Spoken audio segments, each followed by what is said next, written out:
Hi friends, happy petals വ്ലോഗിലേക്ക് സ്വാഗതം. ഇന്നൊരു mutton biryani വെക്കുന്ന റെസിപ്പി ആയാലോ. ബസ്മതി റൈസ് എടുക്കുക. മട്ടൻ 2 കിലോ എടുത്തു. അതിൻ്റെ കൂടെ ബസ്മതി റൈസ് നമ്മളൊരു 1.5 കിലോ എടുത്തു.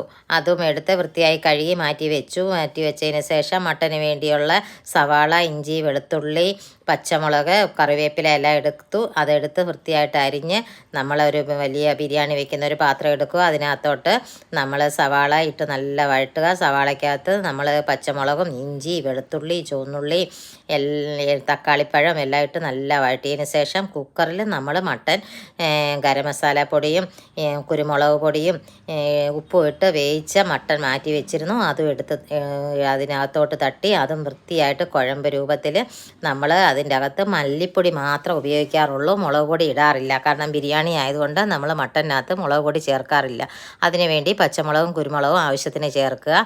അതും ഇട്ട് നല്ല വഴട്ടിയെടുക്കുക.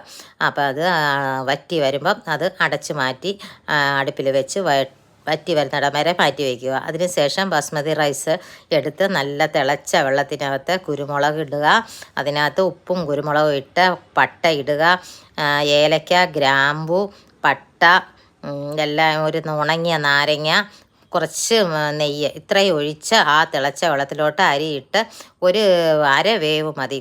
മുഴുവനും വേകണ്ട. കാരണം നമ്മൾ ദം ഇടാനുള്ള അരി ആയതുകൊണ്ട് അര വേവിൽ അത് വാർത്ത് വെള്ളം വാർന്ന വെള്ളപ്പാത്രത്തിലിട്ട് മാറ്റി വയ്ക്കുക. അത് വെള്ളം വാർന്ന് വരുമ്പം ആ വെന്ത് വറ്റി വരുന്ന ഇറച്ചിക്ക് മട്ടനകത്തോട്ട് നമ്മൾ ഈ വാർന്ന് വെച്ചേക്കുന്ന അരിയെടുത്ത് അതിനകത്തോട്ട് ആ ചോറെടുത്ത് ആ മട്ടൻ്റെ മുകളിലിട്ടിട്ട് ഇടയ്ക്കിടയ്ക്ക് നമുക്ക് ബിരിയാണിയുടെ മസാലയുണ്ട്. ബിരിയാണി മസാല, പിന്നെ ഗരം മസാല പൊടിയെല്ലാം ഇട്ട് നെയ്യും ഇടയ്ക്കിട്ട് ദം ചെയ്ത് അതിൻ്റെ മുകളിൽ നമ്മൾ മാറ്റി വെച്ചിരുന്ന സവാള വറുത്ത് കോരിയത്, അണ്ടിപ്പരിപ്പ്, മുന്തിരി, പുതിന ഇല, മല്ലിയില എല്ലാം ഇട്ട് നല്ല നമ്മൾ ഡെക്കറേറ്റ് ചെയ്ത് അത് നല്ല സൂപ്പറായിട്ട് അടച്ച് ദം ചെയ്ത് മാറ്റി വയ്ക്കുക.